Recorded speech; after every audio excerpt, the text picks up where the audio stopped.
దయగల తండ్రి, కృపగలిగిన దేవ, మాకు ఇచ్చినటువంటి శ్రేష్టమైన ఉపవాస ప్రార్థన దినమును బట్టి నీకు స్తోత్రాలు. ఈ రోజున మీరు మాతో మాట్లాడడానికి మీ అభిషేకపు మాటలు నా అంతరంగంలో ఉంచి మీ దాసుడిగా నన్ను నిలవబెట్టి నీ బలిపీఠం ఎదుట ఇదిగో ప్రభా నన్ను వాడుకుంటున్న విధానం బట్టి నీకు స్తోత్రాలు.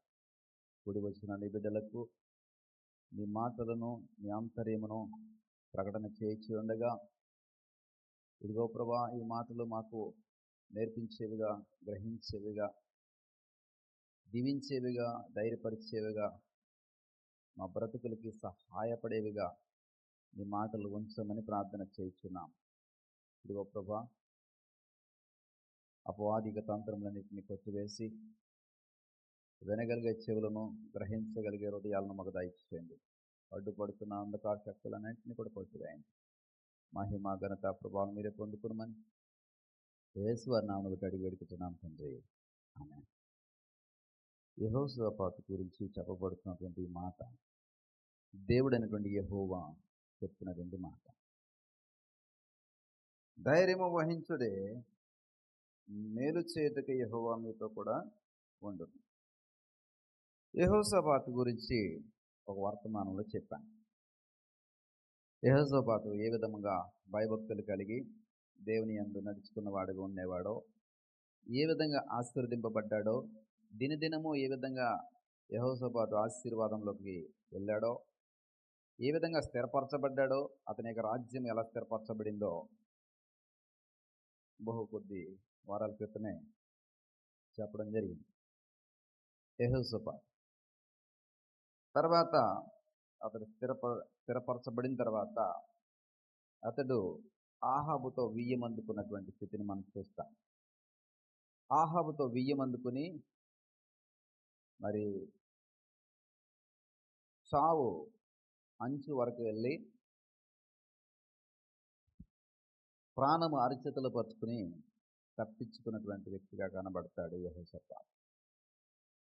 తన యొక్క అవిధేయత అంతటిని ఎరిగిన వాడిగా, గ్రహించిన వాడిగా యెహోషాపాతు మరి తన యొక్క రెండవ ప్రస్థానం అంటే మొదట ఇవ్వబడినటువంటి ఆశీర్వాదమును నిలబెట్టుకోలేక ఆహాబు లాంటి వ్యక్తులతో చేతులు కలిపి వియ్యం అందుకుని మరి అలాంటి అహంకారులతో సహవాసమును, దేవుని యొక్క ప్రణాళికను పక్కన పెట్టి మరి యుద్ధానికి వెళ్ళినటువంటి వ్యక్తిగా మనం చూస్తాం. మరి ఆ యుద్ధములో యెహోషాపాతుని దేవుడు తప్పిస్తాడు. ఆ తర్వాత తిరిగి యెహోషాపాతు తన యొక్క రాజ్యానికి వస్తాడు. ఇతడు యూదా రాజ్యమునకు రాజుగా యూదా రాజుగా పిలువబడుతూ ఉంటాడు. 19వ అధ్యాయం 2వ దినవృత్తాంతకాండాలు 1వ వచనం ప్రారంభంలో ఈ మాటలు ఉంటాయి. ఏ అపాయము చెందకుండా యెరూషలేమందుండు తన నగరునకు తిరిగి రాగా. ఎక్కడ ఏ అపాయం అంటే ఆ యుద్ధములో ఏ అపాయము కూడా అతనికి రాల. అంటే దేవుడు యెహోషాపాతుని ఏం చేశాడంటే తప్పించాడు. మరి యెహోషాపాతు ఏం చేశాడంటే భక్తిహీనుల యొక్క సహవాసం చేశాడట. యెహోవా యొక్క శత్రువులకు స్నేహహస్తం అందించాడట. అదే అధ్యాయం 2వ వచనంలో ఈ మాటలు ఉంటాయి. ఏంటండి? మొదటిది భక్తిహీనులకు సహాయం చేశాడు. ఎవరండి భక్తిహీనులు? ఆహాబు అనేటువంటి రాజుకి, భక్తిహీనుడికి సహాయం చేశాడు. రెండవది యెహోవా శత్రువులకు స్నేహితుడయ్యా. యెహోవా శత్రువులకు స్నేహితుడయ్యా. అందువలన యెహోవా సన్నిధి నుండి కోపము నీ మీదకి వచ్చును. క్లియర్గా గమనించండి. దేవుని యొక్క చిత్తానికి వ్యతిరేకంగా నడుచుకున్నా పర్లేదులే అని మనకి మనమే సమర్థించుకునే ప్రయత్నం చేసినా అవి చిన్న చిన్న వాటిని కూడా దేవుడు పరిశీలన చేస్తాడు. అలాంటిది పెద్ద పెద్ద విషయాల్లో బహురోసం కలిగి ఉంటాం. దేవుడు తిరస్కరించినటువంటి వారిని మనం ఎన్నడూ కూడా స్నేహం చేయకూడదు. దేవుడు ఎవరినైతే భక్తిహీనులని ముద్ర వేస్తాడో వారి జోలికి మనము పోకూడదు. ఎందుకని మనకి కూడా భక్తిహీనత వస్తుంది. భక్తిహీనులతో ఉంటే మనకేమొస్తుందండి? భక్తిహీనత వస్తుంది. మనలో ఉన్నట్టు భక్తి పోతుంది. భక్తిలో ఎదగవలసిన వారు ఏమవుతామంటే భక్తిలో సన్నగిల్లి తారా పర్లేదులే అంటే వాడితో కలిసి సినిమాలకు పోతాం, వాడితో కలిసి మందిరాలు దుమ్మ కొట్టి ఉపవాస ప్రార్థనకు దుమ్మ కొట్టి వీళ్ళరా మన భక్తిహీనతను ఏం చేస్తామండి? ఇంకా ఇంకా వాళ్ళతో కలిసిస్తే సన్నగిల్ల అంటే భక్తిహీనులుగా మార్చబడతాం. కాబట్టి ఇది దేవునికి ఎంత మాత్రం కూడా ఇష్టమైంది కాబట్టి ఇంకా ఇష్టమైంది కాదు. నీ యొక్క స్నేహితులైనా నీ సహవాసమైనా ఎవరితో ఉండాలండి? భక్తి పరులతో ఉండాలా. రెండవది యెహోవాకు శత్రువులు కాని వారితో ఉండాలా. యెహోవా వారితో యుద్ధం చేస్తుంటుంటే నువ్వు వెళ్ళి వారితో స్నేహం చేస్తానంటే ఎలా కుదురుతుంది? కుదరదు. ఇక్కడ యెహోషాపాతు చేసిందండి. దానివల్లనే అతడికి దేవుని యొక్క కోపము వచ్చింది. అయితే వెంటనే యెహోషాపాతు తన యొక్క నడవడికను మార్చుకునే ప్రయత్నం చేశాడు. క్రమశిక్షణలోనికి రావడానికి ప్రయత్నం చేశాడు. దేవుణ్ణి మెప్పించే ప్రయత్నం చేశాడు.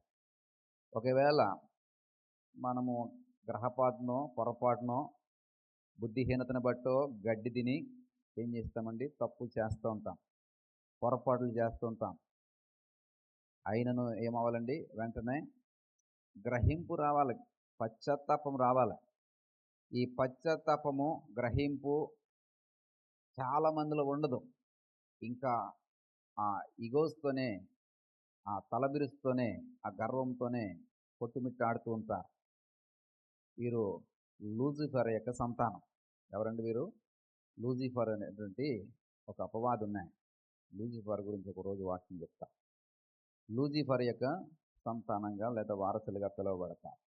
ప్రియ సహోదరుడా, ఇక్కడ యెహోషాపాతు ఏం చేశాడంటే, అయితే దేశములో నుండి నువ్వు దేవతా స్తంభములను తీసివేసి దేవుని యొద్ద విచారణ చేయుటకు నువ్వు మనస్సు నిలుపుకొని విన్నావు. నీ యందు మంచి క్రియలో వెంటనే తన యొక్క స్థితి అంతటిని కూడా ఎరిగిన వాడే దేవుని యొక్క కోపము నా మీదకి వచ్చిందిరా, దేవుడు వద్దన్న వారితో నేను స్నేహము చేశాను, భక్తిహీనులతో సహవాసం చేశాను, కాబట్టి దేవుని యొక్క కోపం నా మీదకి వచ్చింది.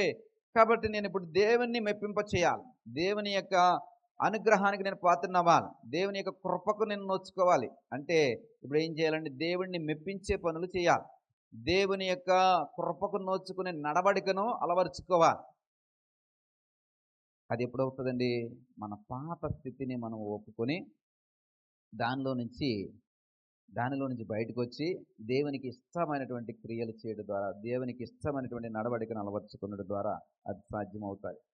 ప్రియ సహోదరుడా, సహోదరి, మెప్పించడం కోసము, టెంపరీగా మెప్పించడం కోసము, ఎదుటి వారిని మెప్పించడం కొరకో, పాస్టర్ గారిని మెప్పించడం కొరకో మీ యొక్క అవిధేయతల్ని కప్పిపుచ్చుకోకండి, ముసుగు వేసుకోకండి. మీకు మీరుగా దాన్ని తొలగించుకోండి. మీకు మీరుగా దానిని మీ నుండి దూరం చేసుకోండి. దేవుడు తప్పక తన కృపను మీకు అనుగ్రహించే దేవుడు ఆయన. కాబట్టి ప్రియ సహోదరుడా, సహోదరి, తన దగ్గరికి తిరిగి వచ్చిన వాడిని అన్నాడు కూడా ఆయన తోసివేసే దేవుడు కా.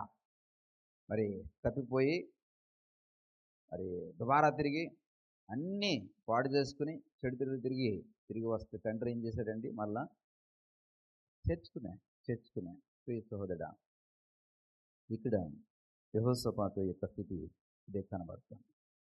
ఇలాంటి స్థితిలో ఉన్నటువంటి యెహోషాపాతు దేవునికి అంగీకారమైనటువంటి పనులు చేస్తూ మరి అనేకమైనటువంటి శాసనాల్ని వారి యొక్క రాజ్యంలోకి తీసుకొచ్చారు. అది దేవుని యొక్క మనసుకు దగ్గరైనటువంటి శాసనాలు, దేవుని యొక్క హృదయానికి దగ్గరైనటువంటి శాసనాలను తీసుకొచ్చారు. మరి ఎలాంటి నీతియుక్తమైనటువంటి పరిపాలన జరిగించాలి, ఉద్యోగస్తులు ఎలా నడుచుకోవాలి, ప్రజలు ఏ విధమైనటువంటి భయభక్తులు కలిగి ఉండాలి, ఎవరిని ఆరాధించాలి, ఇవన్నీ కూడా తన యొక్క పరిపాలనలో చక్కటి శాసనాలను చేసుకుంటూ జీవోల్ని పాస్ చేస్తూ ఆ రాజ్యాన్ని చక్కగా పరిపాలిస్తున్నటువంటి వ్యక్తిగా మరి యెహోషాపాతు తన రెండవ ప్రస్థానాన్ని ప్రారంభించారు.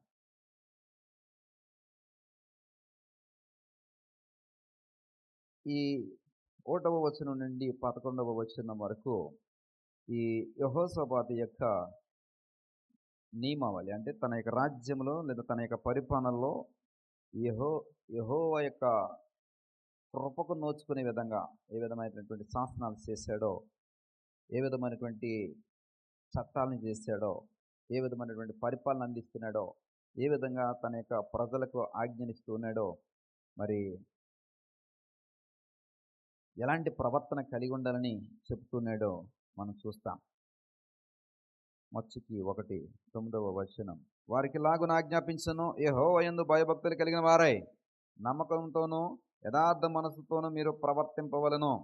నరహత్యను గూర్చియు, ధర్మశాస్త్రం గూర్చియు, ధర్మమును గూర్చియు, కట్టడలను గూర్చియు, న్యాయవిధులను గూర్చియు ఆయా పట్టణంలో నివసించు మీ సహోదరులు తెచ్చు ఏ సంగతే గాని మీరు విమర్శించినప్పుడు మీ మీదకిని మీ సహోదరుల మీదకిని కోపము రాకున్నట్లు వారు యెహోవా దృష్టికి ఏ అపరాధమును చేయకుండా వారిని హెచ్చరిక చేయవలెను. మీరు అలాగ చేసిన యెడల అపరాధులు కాకయుందురు. ఇలాగా చక్కటి నియమావళి. ఇవన్నీ కూడా నేను వివరించడానికి నాకు సమయం లేదు, ఎందుకంటే వాక్యం ఈరోజు అది కాదు. అయితే యెహోషాపాతు యొక్క స్థితిని మీకు తెలియచేయడం కోసం మాత్రమే అది ఉపోద్ఘాతం. ఏంటంటే అది ఉపోద్ఘాతం. ఒక వాక్యం చెప్పడానికి ముందు ఉపోద్ఘాతం అంటాం. ఇది చెప్తున్నటువంటి మాటలన్నీ కూడా ఉపోద్ఘాతం. ఇలాగ వర్ధిల్లుతున్నటువంటి యెహోషాపాతు మీదకి సడన్గా శత్రువులు మరి దండెత్తి యెహోషాపాతు మీదకి, అతని రాజ్యం మీదకి వచ్చారు. 20వ అధ్యాయం మొదటి ప్రారంభ వచనం, ఇది అయిన తర్వాత మోయాబీలను, అమ్మోనీలను, మోయోనీలను కొందరును దండెత్తి యెహోషాపాతు మీదకి వచ్చారు. అంతలో కొందరు వచ్చి, సముద్రము అవల నుండి సిరియన్ల తట్టు నుండి గొప్ప సైన్యం ఒకటి నీ మీదకి వచ్చున్నది, చిత్తగించము, వారు ఆసాసో తామారును ఎన్గేదులో ఉన్నారని యెహోషాపాతునకు తెలియజేశారు. ఎన్గేదు లోయ గురించి చెప్పారు. దావీదు తన యొక్క ప్రస్థానంలో రాజు అవ్వడానికి పారిపోయినటువంటి సందర్భం, రాజు అవ్వడానికి ముందు పారిపోయి ఆయా స్థలములకు వెళ్తూ మరి ఎక్కడెక్కడ తలదాల్చుకున్నాడో, ఎక్కడెక్కడ తన యొక్క శ్రమలను ఎదుర్కొన్నాడో, ఎక్కడెక్కడ మరి తన యొక్క స్థితి అంతటిని కూడా మరి సానబెట్టి పొద్దున పెట్టుకున్నాడో చెప్తూ అందులో చెప్పబడిన మాట హెద్గేను లోయ అనేటువంటిది చెప్పడం జరిగింది. ఇక్కడ సిరియన్లు కూడా వచ్చి అదే ప్రాంతంలో బస చేశారు యెహోషాపాతు మీద దాడి చేయాలని. ఈ సిరియన్లతో పాటు మరి 3 రాజ్యాలు, ఒకటి మోయాబీలు, అమ్మోనీయులు, మోయోనీయులు, ఈ 3 రాజ్యాలకు సంబంధించినటువంటి వారు యెహోషాపాతు మీదకి దండెత్తారు. ఇది చూస్తే 4 దిక్కుల సైన్యమే, శత్రు సైన్యమే. యెహోషాపాతుకి చుట్టూ ఇప్పుడు ఎవరున్నారండి? సైన్యం ఉంది, శత్రు సైన్యం. చూడండి, ఒక పక్కన మోయాబీలు, ఒక పక్కన అమ్మోనీయులు, మోయోనీయులు, మూడవది సిరియన్లు. కాబట్టి ఎటు చూసినా యెహోషాపాతు మీదకి దండెత్తినటువంటి శత్రు సైన్యం కనబడతా ఉంది. శత్రు సైన్యం అంటే వారు వచ్చి ఏదో మన ఇంట్లో బంగారం పట్టుకెళ్ళిపోతారో, లేకపోతే నగదు పట్టుకెళ్ళిపోతారో, లేకపోతే మనం కలిగి ఉన్నదో పట్టుకెళ్ళిపోతాం కాదు. వచ్చారంటే రాజ్యము కొల్లగొట్టుకుని వెళ్ళిపోతారు. వచ్చారంటే రాజును సజీవముగానే బానిసగా పట్టుకుపోతారు. వచ్చారంటే అక్కడ ఉన్నటువంటి ప్రజలందరినీ కూడా మరి బానిసలుగా తీసుకుని పోతారు. అంతేకాదు, రాజ్యములో యెహోషాపాతు కట్టించి మరి ప్రజల యొక్క మన్నన పొందుకుంటూ దేవుని యొక్క దుర్గములను కట్టిస్తూ ఏ విధంగా అయితే వర్ధిల్లుతున్నాడో, ఇవన్నీ కూడా ఏమవుతాయంటే కొల్లగొట్టబడతాయి. ఇవన్నీ కూడా కొల్లగొట్టబడతాయి. ప్రియ సహోదరుడా, సహోదరి, ఇలాంటి పరిస్థితి యెహోషాపాతు ఎదుర్కొంటున్నాడు. ఈ యెహోషాపాతు ఎదుర్కొంటున్నటువంటి ఈ పరిస్థితి మన జీవితాల్లో కూడా వస్తూ ఉంటాయి. ఒక్కసారిగా దాడులు జరుగుతూ ఉంటాయి. యోబు లాంటి దాడులు జరుగుతూ ఉంటాయి. మా కుటుంబంలో నేను అప్పుడప్పుడు అంటాను, యోబులాగా మన ఇంట్లో దాడులు జరుగుతున్నాయి. క్రీస్తు యందు ఉన్న వానికి ఎక్కువ శ్రమలు ఉంటాయి, ఎక్కువ శోధనలు ఉంటాయి. వాక్యమును పాటిస్తూ వాక్యమును బోధిస్తూ ఆ నియమములో మరి ఎక్కడ తప్పిపోతామని నిత్యము భయపడుతూ కట్టుకుంటున్నటువంటి వారి యొక్క జీవితాల్లో మరింత ఎక్కువ శోధనలు ఉంటాయి. ఒక పక్కన ఆరోగ్యాన్ని కృంగదీసేయాలని చూస్తారు, ఒక పక్కన ఆర్థిక మూలాలని దెబ్బ కొడతారు, ఫైనాన్షియల్ ఇదిని దెబ్బ కొడతారు. ప్రియ సహోదరుడా సహోదరి, శత్రువులు లేదా కాంపిటీటర్లు లేదా విరోధులు లేకపోతే పోటీదారులు దీన్ని అవకాశంగా తీసుకుని మన పని అయిపోయిందని చెప్పేసి మన మీద అపహేళన చేస్తారు. ఈ మాటలు కూడా గుర్తుపెట్టుకోండి, వాక్యంలో మరిన్ని లోతుగా చెప్తా. ప్రియ సహోదరుడా సహోదరి, ఇలాంటి పరిస్థితులు ఎదుర్కోవాల్సిన పరిస్థితులు సందర్భాలు వస్తూ ఉంటాయి. ఇక్కడ యెహోషాపాతు అలాంటి పరిస్థితి చుట్టూ ఉన్నప్పుడు ఏం కోల్పోయాడంటే చూద్దాం. భయపడి, అందుకు యెహోషాపాతు భయపడి యెహోవా యొద్ద విచారించుటకు మనసు నిలుపుకొని, మొదటిగా యెహోషాపాతుకి ఏమొచ్చిందంటే భయం కలిగింది. ఇలాంటి శత్రువు, ఇలాంటి విరోధులు, ఇప్పుడే పడిపోయినటువంటి స్థితిలో మళ్ళా కట్టుకుంటున్నటువంటి సామ్రాజ్యము, దేవునిలో బలపరచబడుతున్నటువంటి ఆత్మీయత, ప్రజల యొక్క మన్నన పొందడం కొరకు దేవుని యొక్క ధర్మశాస్త్ర నియమావళిని ప్రజలకు చేరువ చేస్తూ వారిని సరైన ప్రవర్తనలో, సరైనటువంటి నడవడికలో దేవునికి ఇష్టానుసారమైనటువంటి ప్రజలుగా, రాజ్యముగా ఏర్పరచబడడం కొరకు పడిపోయినటువంటి స్థితిలో నుండి రికగ్నైజ్ చేసుకుని మరలా తనకు తాను కట్టుకుంటూ, తనకు తాను నిర్మించుకుంటూ అనేక మందిని ప్రభు యొక్క లేదా దేవుని యొక్క ఆజ్ఞల వైపు తిప్పడానికి శాసనాలు చేస్తూ అప్పుడప్పుడే కట్టుకుంటున్నటువంటి పునర్నిర్మాణం జరుగుతోంది. ఇలాంటి క్రమంలో శత్రువులు వచ్చి నిర్మించుకుంటున్న దాన్ని కొట్టేయాలని, కట్టుకుంటున్న దాన్ని పాడు చేయాలని ప్రియ సహోదరుడా సహోదరి మరి తలచినప్పుడు ఏ రోజైనా ఖచ్చితంగా భయపడతాడు. మనకు కూడా భయం వేస్తూ ఉంటుంది. మనుషుల ద్వారా భయం, ఇందా చెప్పాను ఎవరండి, మనకి ఉన్నటువంటి ప్రతికూలతల్ని, మన మీద ఉన్నటువంటి బలహీనతల్ని తోటి మనుషులు ఏం చేస్తారో తెలుసా? వారి యొక్క ఆయుధంగా మలుచుకుంటారు. లేదా వాడి పని అయిపోయిందని సూటిపోటి మాటలు మాట్లాడతారు. వాడు ఇంకా ఎంత మాత్రం కూడా లేవలేడు అనేటువంటి మాటలు, గుసగుసలు మనకి వినబడుతూ ఉంటాయి. మొదటి భయం ఎక్కడి నుంచి వస్తుందో తెలుసా? మనుషుల నుండే. అరే, యెహోషాపాతు పాపం ఆహాబుకి సాయం చేసి మొత్తం మీద ఏదో ప్రాణం నిలబెట్టుకుని తప్పించుకుని వచ్చాడో, ఇప్పుడిప్పుడే పునర్నిర్మాణం చేసుకుంటున్నాడో, తన రాజ్యాన్ని మళ్ళీ నిర్మించుకుంటున్నాడో. ఇలాంటి సమయంలో 4 వైపుల నుండి 4 శత్రు రాజ్యాలు వచ్చి వారి సైన్యం చుట్టుముడితే యెహోషాపాతు పని అయిపోయిందిరా. భయం. ఈ మాటలో ఏం చేస్తాయండి? భయాన్ని కలగజేస్తూ ఉంటాయి. అంటాడు కీర్తనకారుడు 41వ కీర్తన 5-9 వచనాలు. అయితే నా శత్రువులు నా విషయమై చెడ్డ మాటలాడుచున్నారు, వాడు ఎప్పుడు చచ్చును, వాడి పేరు ఎప్పుడు మాసిపోను అని చెప్పుకొనుచు ఉన్నారు. ఒకడు నన్ను చూడవచ్చిన ఎడల వాడు అబద్ధమాడును, వాడి హృదయము పాపము పోగు చేసుకొనుచున్నది, వాడి బాయల వల్లే వేదలో దాన్ని పలుకుచున్నాడు. నన్ను ద్వేషించే వారందరూ కూడి నా మీద గుసగుసలాడుచున్నారు, నశింప చేయవలనని వారు నాకు కీడి చేయని ఆలోచించుచున్నారు. కుదరని రోగము వానికి సంభవించి ఉన్నదని, వాడు ఈ పడగ విడిచి తిరిగి లేవడని చెప్పుకొనుచున్నారు. నేను నమ్ముకొని నా విహితుడు నా ఇంట భోజనము చేసిన వాడు నన్ను తన్నుటకే తన మడము ఎత్తెను. మనుషుల యొక్క మాటలు, గుసగుసలు ఇలాగే ఉంటాయి ప్రియులరా. మరి దావీదు ఈ అనుభవాన్ని కలిగిన వాడు. వారి యొక్క తాత యొక్క అనుభవం. ఎవరి తాత? యెహోషాపాతు యొక్క తాతగారి అనుభవం ఎవరికి వచ్చింది? మనవడికి వచ్చింది. ఇప్పుడు మనవడికి వచ్చింది. యెహోషాపాతు దావీదుకి మనవడు అవుతాడు. ఇంకా దాని గురించి ఇప్పుడు విశ్లేషణ వద్దులే, అది ఒకటి ఫిక్స్ అయిపోయింది మైండ్లో. ఏమే కాబట్టి మనవడు కూడా అలాంటి పరిస్థితిని ఎదుర్కొంటున్నాడు. తాతకు వచ్చిన పరిస్థితే.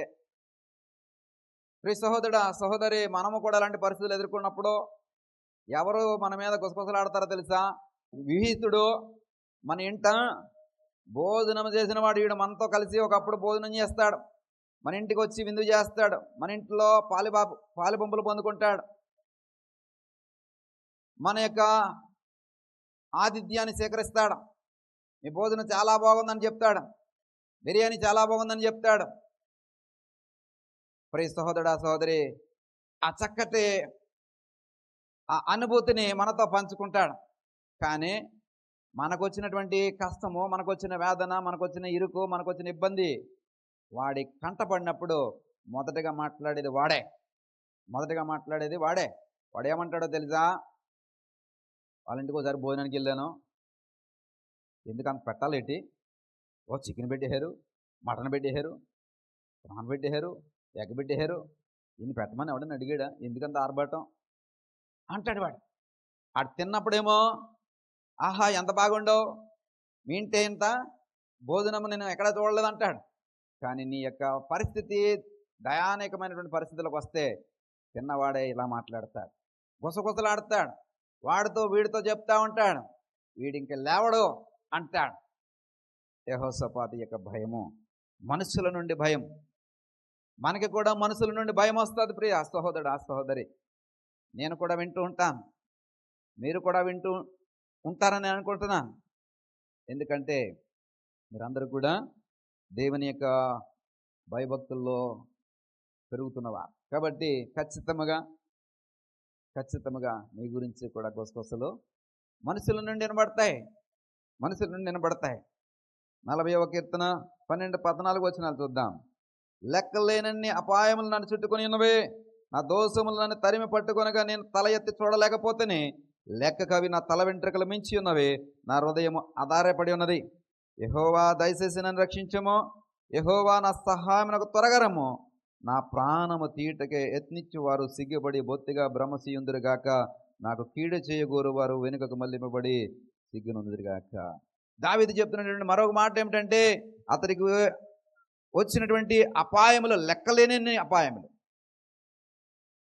ఇది ఎవరు తీద్దామనుకుంటున్నారో తెలుసా? తోటి మనుషులే.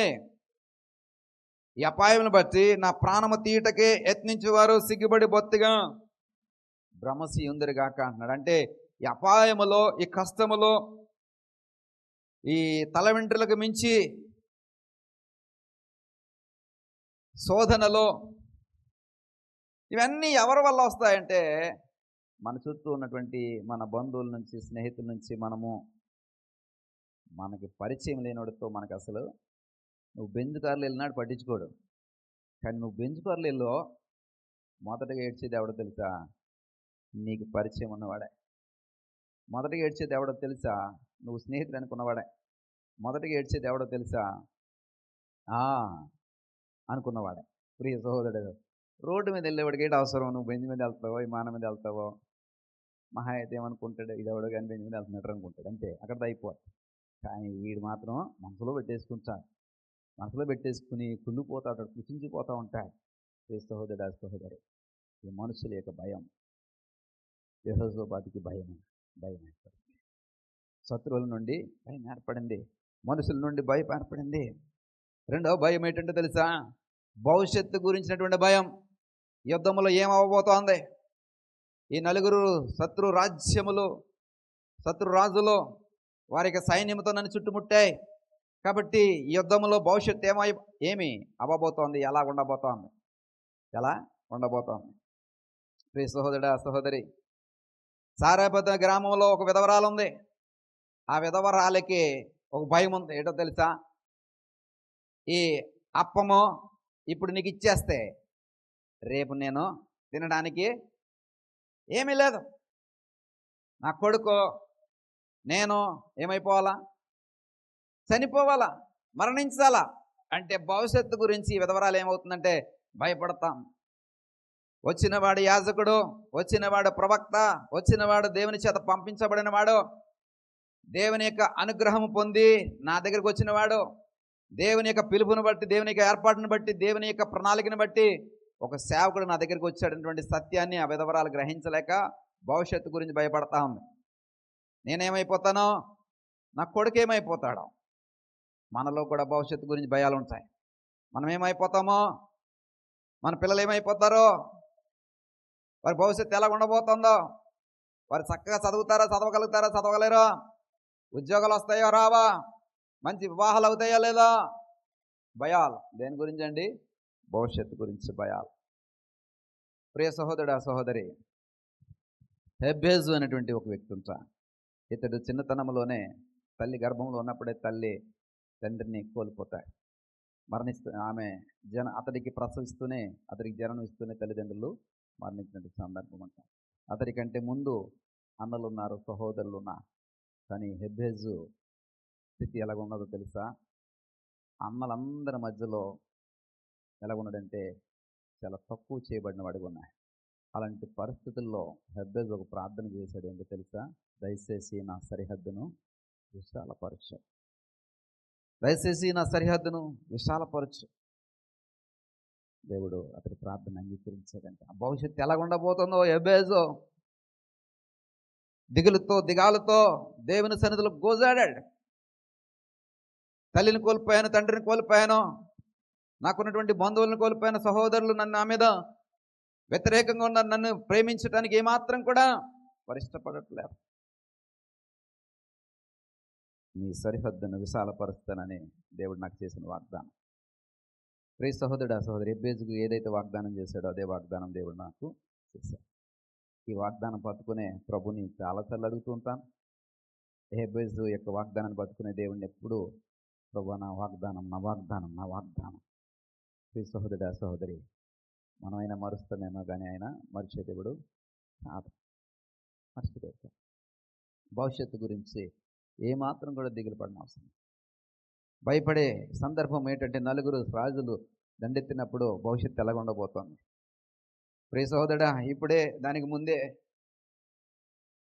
కన్ను లొట్టలోయి ప్రాణం అరచేతిలో పెట్టుకుని బ్రతుకు జీవుడా అంటూ పారిపోయి పరారైపోయి వచ్చినటువంటి వాడు ఇప్పుడు నలుగురు రాజులు కూడా ఇంకో రాజు తోడనప్పుడే ఆ భయంకరమైన ప్రాణాపస్థితిని ఎదుర్కొన్నటువంటి యెహోషాపాతు ఇప్పుడు నలుగురు రాజులు ఎదురుకుండా వస్తే భయపడకుండా ఎట్లా ఉంటాడు? భవిష్యత్తు గురించి భయం లేకుండా ఎట్లా ఉంటుంది? ప్రియ సహోదరుడు, సహోదరి, మనకి కూడా ఈ పరిస్థితులు ఎదురవుతూ ఉంటాయి. ఎలాంటి పరిస్థితులండి? భవిష్యత్తు గురించినటువంటి భయాలు. యెహోషాపాతు ఎలాంటి భయాన్ని ఎదుర్కొంటున్నాడు? అలాంటి భయాలను ఎదుర్కొంటాం. ఇప్పుడు మరణ భయం. మరొక భయం ఏముంటుందండి? మరణ భయం. ఈ తీవ్రమైనటువంటి పరిస్థితుల్ని యెహోషాపాతు ఎదుర్కొంటున్నాడు. ఇంకా యోబు యొక్క స్థితిని మనం ఒకసారి చూస్తే, భయము యోబుని ఏ విధంగా భయపెడుతుందో చూద్దాం. యోబు గ్రంథము 4వ అధ్యాయం 13, 14.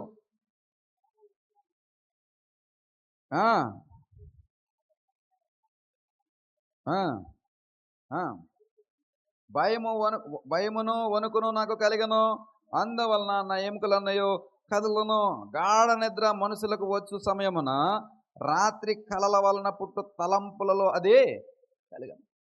ప్రియులరా, ఇలా నలుగురు శత్రువులు చుట్టుముడుతూ ఉన్నప్పుడు రాజుకి ఏమైనా మంచి స్వప్నాలు వస్తాయండి? రావు. ఎలాగొస్తారో, ఏ విధమైనటువంటి వ్యూహంతో వస్తున్నారో, ఏ సైన్యం ముందు రాబోతుంది, ఎవరు వీళ్ళకి సేనాధిపతి, ఏ రాజు నన్ను ముందు ఎదుర్కోబోతున్నాడో, ఇవే కదండి. కలలో కూడా ఇలాంటి భయాలే వస్తాయి. కలలో కూడా. ప్రియ సహోదరుడా, సహోదరి, ఇబ్బందికరమైన పరిస్థితులు ఎదుర్కొంటున్నప్పుడు నేను గొర్రెకు పెట్టి నిద్రపోతానన్న వాళ్ళు ఎవరున్నారు ఇక్కడ? ఎవరు నిద్రపోరు. అవునండి కదా? ఆ! మనసు ఏం చేస్తూ ఉంటదండి, ఆ ఇబ్బందుల చుట్టూ, ప్రతికూలమైన పరిస్థితుల చుట్టే తిప్పుతూ ఉంటది. కాబట్టి నిద్ర అనేది రాదు. యోబు యొక్క మాటలు చూస్తే భయమును, వణుకును నాకు కలిగెను, అందువలన ఎముకలన్నయో కలగను కదలును. యోబుకి వచ్చినటువంటి భయం కూడా అదే. ప్రియ సహోదరుడా, సహోదరి, శత్రువు దాడి మీద దాడి చేస్తున్నాడు యోబు మీద. దాడి మీద దాడి. ఈవేళ ఇది జరిగింది, రేపు ఏం జరగబోతుందో. ఈరోజు పశువులన్నీ పోయినాయి, రేపు ఏం జరగబోతుందో. ఈరోజు నాకు ఇవ్వబడిన సంతానం పోగొట్టుకున్నారు, రేపు ఏం జరగబోతుందో. ఈరోజు నేను వ్యాధిగ్రస్తుడయ్యాను, రేపు ఏం జరగబోతుందో.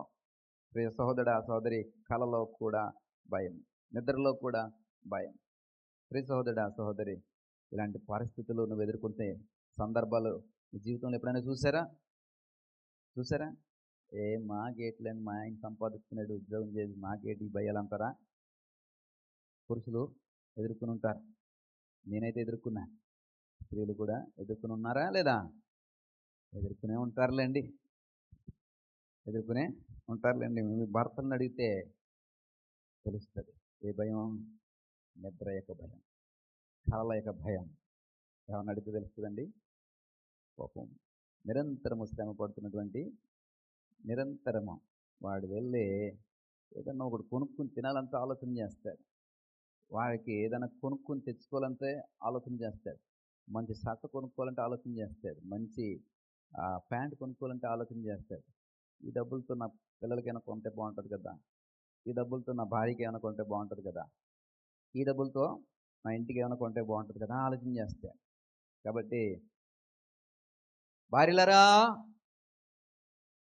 తర్వాత మీరు చెప్పండి, మే భర్తలను ప్రేమించండి. నేను స్తోత్రం. భర్తలను ప్రేమించండి.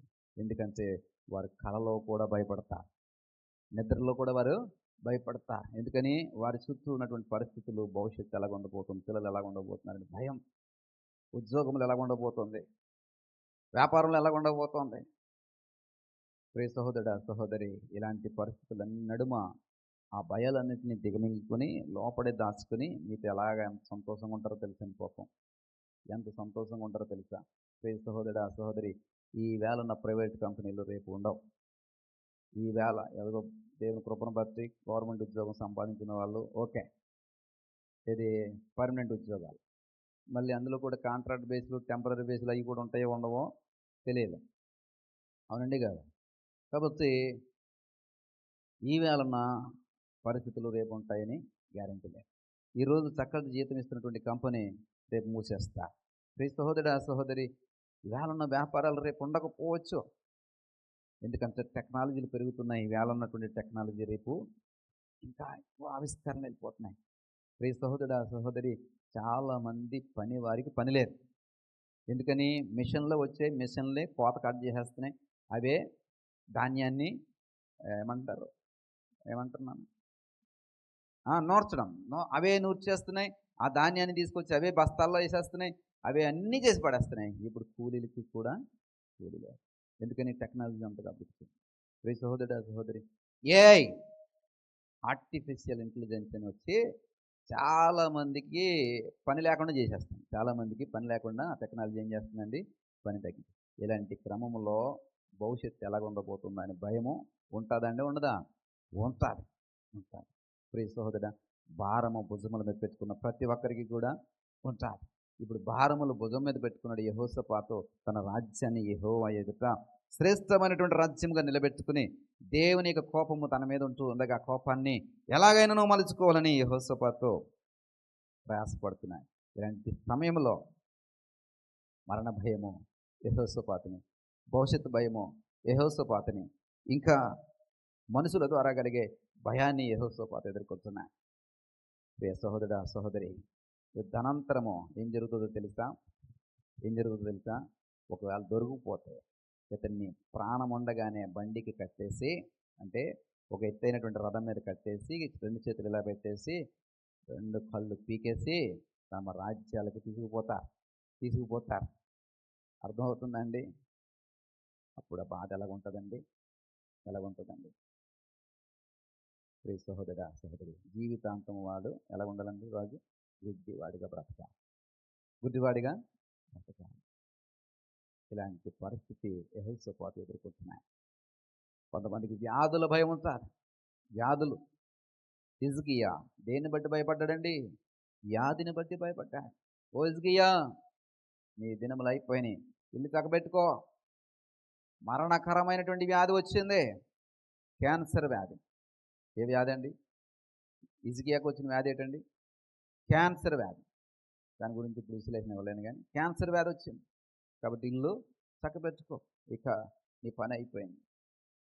సహోదరా, హిజ్కియా భయపడిపోయాడు. హిజ్కియా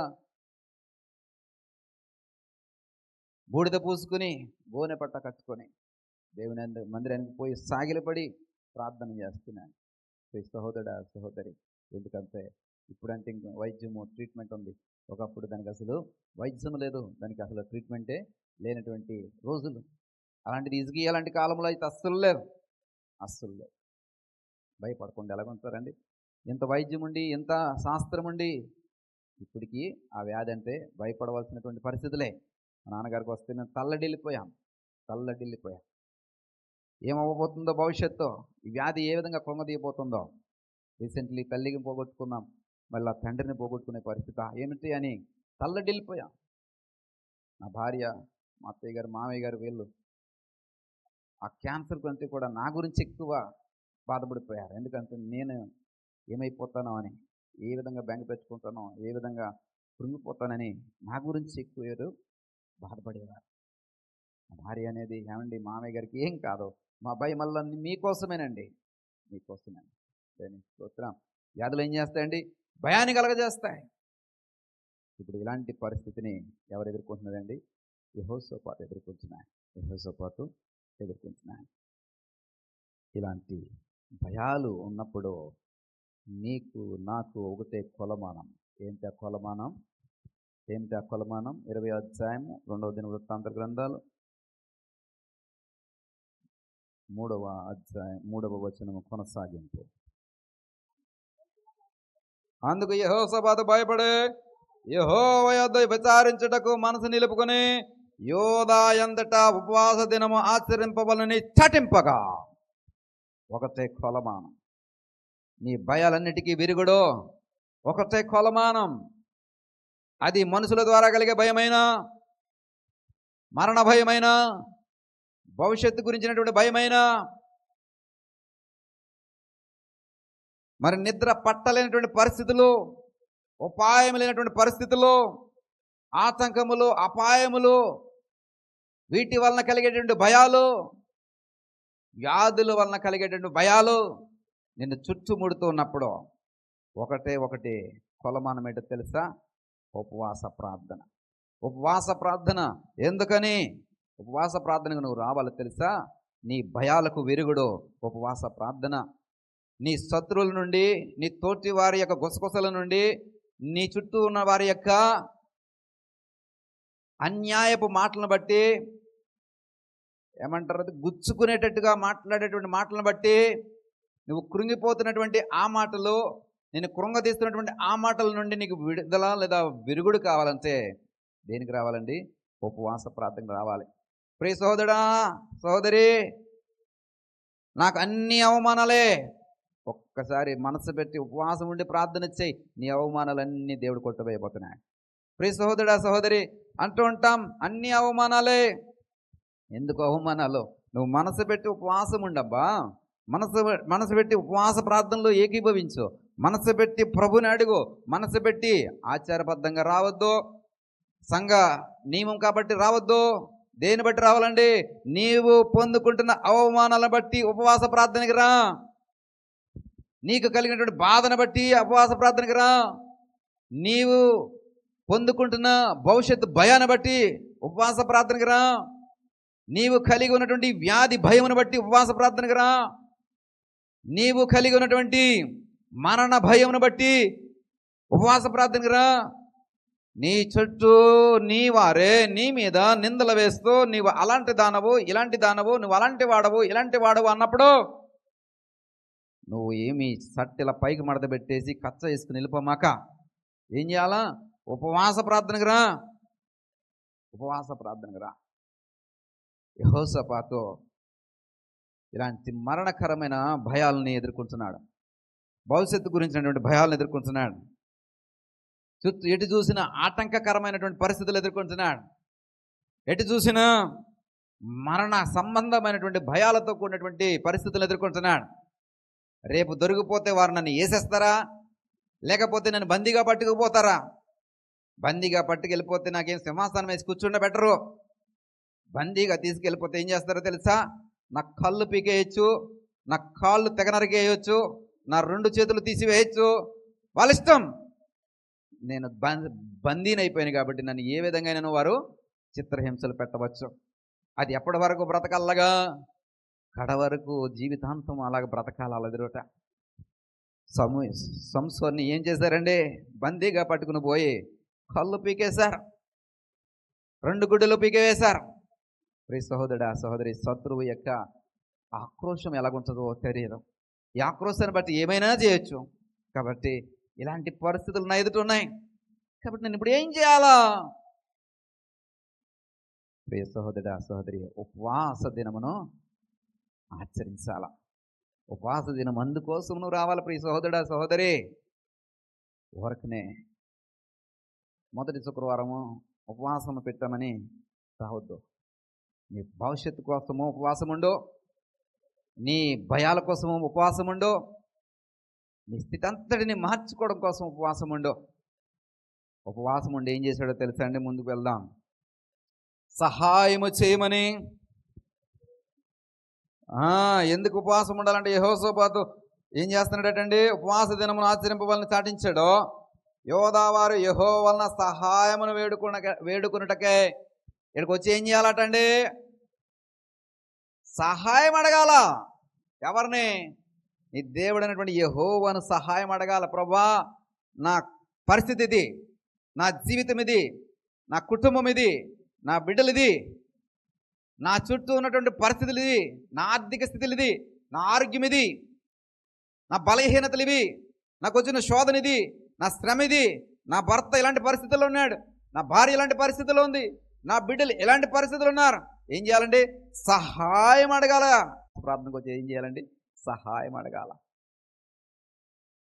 ఇంకా ముందుకెళ్తే యెహోవా యొద్ద విచారించుటకు యోధా పట్టణంలన్నింటి నుండి జనులు వచ్చారు. మూడవది ఏంటండి? మొదటిది ఉపవాస దినమును ఆచరించాలి లేదా చాటించాలి, పాటించాల. రెండవది ఉపవాస దినంలోకి వచ్చి దేవుని యొక్క సహాయం అడగాల. మూడవది ఏం చేయాలండి? విచారణ చేయాల. ఏంటి విచారణ? ఏంటి విచారణ? ఏంటి విచారణ చేయాలండి? ఎంక్వైరీ. అంటే ప్రభువా, వాక్యం కూడా అదే ఉంటాయి. ప్రభువా, నువ్వు అలాంటివి వాడవు, నీ శక్తి అలాంటిది, నీ బలం అలాంటిది. అదిగో ఆ కష్టం వచ్చినప్పుడు ఆ కష్టం నుంచి నీ బలము చేత నన్ను విడిపించావు. ఇదిగో ఆ శోధన వచ్చినప్పుడు ఆ శోధన నుంచి నువ్వు నన్ను తప్పించావు. ఇలాంటి పరిస్థితులను ఎదుర్కొన్నప్పుడు ఇదిగో నా పక్షముగా నువ్వు యుద్ధము చేసి నన్ను విడిపించావు. ఇదిగో పలానా వ్యక్తి యొక్క జీవితంలో నువ్వు ఆశ్చర్యకరమైనటువంటి కార్యం చేసావని నేను విన్నాను. నా జీవితంలో నువ్వు చెయ్యవా ప్రభువా అని ఎంక్వైరీ చేయండి. అంటే ప్రభు యొక్క బలాన్ని, శక్తిని, ఆయనకున్న ప్రభావాన్ని ఏం చేయాలండి? దేవుని దగ్గర ఉత్తరిస్తూ అడగాల. ఉదాహరణకి గర్భం లేని వారు అనుకుందాం. గర్భం లేని వారు ఏం చేయాలా? ప్రభువా, సారా గర్భం గురించి విన్నానయ్యా, హన్నా గర్భం గురించి విన్నానయ్యా, ఇదిగో ఈ మధ్య కాలంలోనే పలానా సిస్టర్ గురించి నేను విన్నానయ్యా, పలానా సహోదరి ఇలా సాక్ష్యం చెప్పిందయ్యా, అది నీ వల్లనే జరిగిందంట కదా, నా విషయంలో ఎందుకయ్యా, నేను ఎలాంటి అవమానాలు అనుభవిస్తున్నాను అని దేవుని దగ్గరికి వచ్చి విచారణ చేయాల. ఇది గర్భం గురించి చెప్పాను అనుకోకండి, మీది ఏదైనా సరే విద్యార్థులకి చదువు అవ్వచ్చు, కుటుంబ పెద్దకి ఆర్థిక పరిస్థితులు అవ్వచ్చు, మా నాన్నగారు లాంటి వారికి ఆరోగ్య సమస్య అవ్వచ్చు. మా నాన్న అడగాల ఏమని? అయ్యా, హిజ్కియా యొక్క క్యాన్సర్ని నువ్వు తీసివేసావంట కదా, ఆయుస్సు ముగించేసుకో అని చెప్పిన వాడవు నువ్వు, కానీ ఆయుస్సును పొడిగించావంట కదా అని అడగాల ఆయన. రే సహోదరా, సహోదరి, నీకున్నటువంటి సమస్యను బట్టి విచారణ చేయి. దాని యొక్క మూలాల్ని విచారణ చేయి. నీకు వచ్చినటువంటి కష్టాన్ని బట్టి గతంలో ప్రభు ఏం చేశాడు, ఇలాగా కష్టాన్ని అనుభవించిన వారి జీవితాల్లో దేవుడు ఎలాంటి అద్భుతం చేశాడు విచారణ చేయి. యెహోషువ అంటున్నాడు, యెహోషువ అంటున్నాడు, సాయంత్రం కల్లా నేను యుద్ధంలో నా శత్రువు నేను జయించాలి అంటే సూర్యుడు ఆగిపోవాలా. కాబట్టి నేను విచారణ ఏంటి విచారణ? యాసార గ్రంథంలో రాయబడి ఉంది కదయ్యా, నువ్వు సూర్యుడిని చంద్రుడిని కూడా నిలిపివేసావంట కదా, ఒక దినమెల్లా కదలకుండా ఆపివేసావంట కదా. ఇప్పుడు నాకు యుద్ధము నా ఎదుట ఉంది, ఈ ఫ్లోలో నేను వెళ్ళి యుద్ధాన్ని చేయాలి, నా శత్రువు అంతటినీ కూడా సాయంత్రం చీకటపడేలాగా హతమార్చేయాలా. అలా హతమార్చేయాలంటే నా ముందున్న ఒక ఆప్షన్ ఏంటంటే త్వరగా చీకట పడకూడదు, త్వరగా రోజు పగలు ముగిసిపోకూడదు. అలా ముగిసిపోకూడదు అంటే సూర్యుడు ఆగిపోవాలా, చంద్రుడు నిలిచిపోవాలా. ఇలాగ ఎప్పుడైనా జరిగిందా? జరిగింది కదా ప్రభా, యెషయా గ్రంథంలో రాయబడింది కదా, నువ్వు చేసావు కదా, నా విషయంలో ఎందుకు చేయవు అని యెహోషువ అడిగితే ఒక దినమెల్లా సూర్యుడు ఆగిపోయాడట, చంద్రుడు నిలిచిపోయాడంట. What about you? నీ గురించి దేవుడు ఎందుకు చేయడు? ప్రియ సహోదరుడు సహోదరి, చేయడా? ఉపవాస దినమును ఆచరించడానికి వచ్చి సహాయం అడగాలి, రెండోది విచారణ చేయాలి. ప్రియ సహోదరుడా సహోదరి, ప్రభువు యొక్క కృపకు పాత్రుడగునట్లుగా నడుచుకునే ప్రయత్నం చేయాలి. యెహోషువ ఏం చేస్తున్నాడండి? ఉపవాస దినమును ప్రకటించి తన వారందరినీ ఉపవాస దినములు ఉండమని చాటించాడు. తన వారంటే తన ఇంటి వారు, తన రాజ్యపు వారు. మనం నేను ఉపవాసం ఉంటానులే, నువ్వు ఫుల్గా తినే కాదు, నేను ఉపవాసం ఉంటాను చాలే మన ఇంటికి కాదు. నినేవా పట్టణ వాసులు ఏం చేశారో తెలుసా అండి? ఏం చేశారో తెలుసా? పశువులతో సహా, వాళ్ళ దేశంలో ఉన్నటువంటి పశువులతో సహా ఉపవాసం ఆచరించాలని చాటింపేశారు. పిల్లల నుండి, పెద్దల నుండి, ముసలి వారి దగ్గర నుండి. రోగము లేదో, అనారోగ్యం లేదో, ఎలాంటి పరిస్థితులు ఉన్నా కానీ నువ్వేం చేయాలా? ఉపవాసం ఉండాలా, ఉపవాసం ఉండాలా. ఆవులకి మేత అయిపోతే ఏం చేస్తుంది తెలుసా? అంబా నరుస్తుంది. ఆ దేశంలో ఎక్కడ చూసినా ఆవుల అరుపులు ఎంత పడతాయని పడవా? గేదెలకి గడ్డి అయిపోతే ఏం చేద్దండి? గేదె కూడా అలాగే అరుస్తుంది. గేదె అరుపు నాకు రాదు కానీ అలాగే అరుస్తుంది. మేకలు, ఇవన్నిటికీ మేత లేదు, నీళ్ళు లేవు. ఒక రోజు కాదు, 3 రోజులు ఎలాగ అరుస్తాయండి? భయంకరమైనటువంటి అరుపుల ద్వారా వాటి యొక్క ఆకలిని అవి తెలియజేస్తాయి. ఆ 3 రోజులు ఆ పశువులు ఏం చేసినాయి తెలుసా? మౌనమైపోయినాయి. పిన్ డ్రాప్ సైలెంట్లో తన దేశ ప్రజలతో, దేశ రాజులతో కలిసి అవి కూడా ఉపవాసం ఉన్నాయంట. దేని స్తోత్రం. నువ్వు ప్రకటన చేయి, నువ్వు ప్రకటన చేయి. నీ ఇంటి వారందరూ ఎలాంటి పరిస్థితులు ఉన్నా సరే ఉపవాసం ఉంటారు. నువ్వు ప్రకటన చేయి, నీ పశువులు సహితము ఉపవాసం ఉంటారు. నువ్వు ప్రకటన చేయి, నువ్వు పెంచుకునే కుక్క పిల్ల సహితము ఉపవాసం ఉంటారు. నువ్వు ప్రకటన చేయి, నీ పక్కింటి వాడు కూడా ఉపవాసం ఉంటారు. నువ్వు ప్రకటన చేయి, నీ తోటి వాడితో ఉపవాసం ఉండమని. ప్రియ సహోదరుడా సహోదరి, యెహోషువతో తన అందరితో ఉపవాసం ఉండి ప్రకటన చేశాడు. వాళ్ళందరినీ ఎక్కడికి రమ్మన్నాడు తెలుసా? దేవుని సన్నిధికి రమ్మన్నాడు. ఎక్కడండి? మీ పని మీరు చేసుకోండి, ఉపవాసం ఉంటే ఉన్నారు కానీ మీ పని మీరు చేసుకోండి, మీ పని మీరు చేసుకోండి. ప్రియ సహోదరుడా సహోదరి, it's not at all acceptable. ప్రభు అయినటువంటి దేవుడు యెషయా గ్రంథంలో చెప్తాడు ఏమిటో తెలుసా? 58వ అధ్యాయం 4వ వచనం చదువుదాము. మీరు కలహపడుచు, వాదము చేయొచ్చు, అన్యాయముగా గుద్దులాడుచు ఉపవాసం ఉందరో, మీ కంఠధ్వని పరమున విడబడినట్లుగా మీరు ఇప్పుడు ఉపవాసము ఉండరు. ఉపవాసం ఉంటాము కానీ ఉపవాసములో మన యొక్క కంఠధ్వని ఎక్కడ వినబడాలటండి? పరమున వినబడాలట. ఉపవాసం ఉండి మన ఇష్టానుసారమైన పనులు చేసుకోవడం కాదు. ఉపవాసములో నువ్వు చేసే ప్రార్థన పరమునకు వెళ్ళాలా. 3వ వచనం పైన, మేము ఉపవాసం ఉండగా నువ్వు ఎందుకు చూడవో, మేము మా ప్రాణములను ఆయాసపరుచుకునగా నువ్వు ఎందుకు లక్ష్య పెట్టవని అందరూ. మీ ఉపవాస దినమున మీరు మీ వ్యాపారము చేదురు, మీ పనివారి చేత కఠినమైన పని చేయించు. మన పనులన్నీ ఇలా ఉంటాయి. కాబట్టి ఆయన ఏమంటున్నాడు, మేము ఉపవాసం ఉండగా నువ్వెందుకు అని మనం అంటున్నామంట. అంటే ఆయన చూడలేదని అర్థం. ఎప్పుడండి? మన సొంత పనులన్నీ చేసుకుంటూ నేను ఉపవాసం ఉన్నానని చెప్పుకుంటున్నాం కదా, అప్పుడు ఆయన వింటలేదంట, చూడలేదంట. అప్పుడు నువ్వు అడుగుతున్నావు ఏమని, ఏంటి ప్రభా ఉపవాసం ఉన్నాను, మొదటి ఫస్ట్ ఫ్రైడే 12 గంటలు 3 గంటలుగా అసలు ప్రార్థనలో ఉన్నాను ప్రభా, ఎందుకు వింటలేదు అని నువ్వు అంటున్నావంట. అంటున్నప్పుడు ఆయన అంటున్నాడు ఏంటి తెలుసా, నీ పనులు నువ్వు మానట్లేదు, నీ వ్యాపారాలు నువ్వు మానట్లేదు, నీ ఉద్యోగం నువ్వు మానట్లేదు, నీ ఇంట్లో పని వారితో పని రోజు చేయించేదానికంటే ఆ రోజు ఇంకా ఎక్కువ చేయించేస్తున్నామంట. అర్థమవుతుందా? ఇలా చేసినప్పుడు నేను వింటాను అంటున్నాడండి, వినను. కాబట్టి ప్రియ సహోదరా, ఉపవాస దినమును పాటించేటప్పుడు పాటించవలసిన మినిమం సెన్స్ మనము కలిగి ఉండాలి. కాబట్టి ప్రియ సహోదర సహోదరి, యెహోషాపాతు ఉపవాస దినమును పాటించి దేవుని సన్నిధికి వారందరినీ కూడా తీసుకుని వచ్చి దేవునికి సహాయం కోరుకుని విచారణ చేసి ప్రభు సన్నిధిలో ఉపవాసముతో అంగలార్చినప్పుడు ఆ యుద్ధములో యెహోషాపాతు గెలిచాడు. ఆ యుద్ధములో యెహోషాపాతు విజయం పొందుకున్నాడు. దాన్ని ముందే చెప్పాడు. ఈ యుద్ధానికి ముందే దేవుడిని యెహోవా యెహోషాపాతుతో ఉన్నటువంటి మనుషులకు ఏం చెప్పాడో తెలుసా?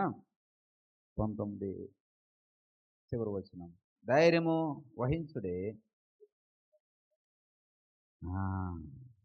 మేలు చేతకే యెహోవా మీతో కూడా ఉండును. ప్రియ సహోదర సహోదరి, ఇకనైనను నీకు కలిగిన భయాన్ని బట్టి దేవుని సన్నిధికి ఉపవాసము ప్రకటించరా. అది ఎలాంటి భయమైనా, భవిష్యత్తు అయినా, మరణమైనా, వ్యాధి భయమైనా, మనుషుల గురించినటువంటి భయమైనా, ఎలాంటి భయమైనా ఏం చేయాలండి? ఉపవాస దినమే నీకు కొలమానం, అదే కొలత. ఎంత ఎక్కువ దేవుని సన్నిధిలో ఉపవాసం ఉండి నీవు అడుగుతావో దాన్ని బట్టి కొలత వేయబడుతుంది, దాన్ని బట్టి రిజల్ట్ వస్తుంది, దాన్ని బట్టి ఫలం వస్తుంది, దాన్ని బట్టి నువ్వు విజయాన్ని పొందుకుంటావు. ప్రియ సహోదరా సహోదరి, యెహోషాపాతు గెలిచారు. నలుగురు శత్రురాజ్యముల వారు పారిపోయి పరారైపోయారు. ప్రియ సహోదరా సహోదరి, ఉపవాస దినము ప్రకటిస్తే యెహోషాపాతు మాదిరి మీ దినమును ఆచరించండి. దేవుని సన్నిధికి సహాయం కోరండి, దేవుని సన్నిధికి విచారణ చేయడానికి రండి. నీ వారందరితో రండి, నీ కుటుంబీకుల అందరితో రండి. వీలైతే నీ చుట్టుపక్కల వారందరితో రండి. వీలైతే నీ ఇంట్లో ఉన్న పశువులను సహితము, కుక్క పిల్లలను సహితము కూడా ఉపవాసం ఉంచు. ఏ సహోదరా సహోదరి, దేవుడు చక్కటి విజయాన్ని ఇస్తాడు. ప్రార్థనలో నడిపించబడదాం, ప్రార్థన చేసుకుందాం.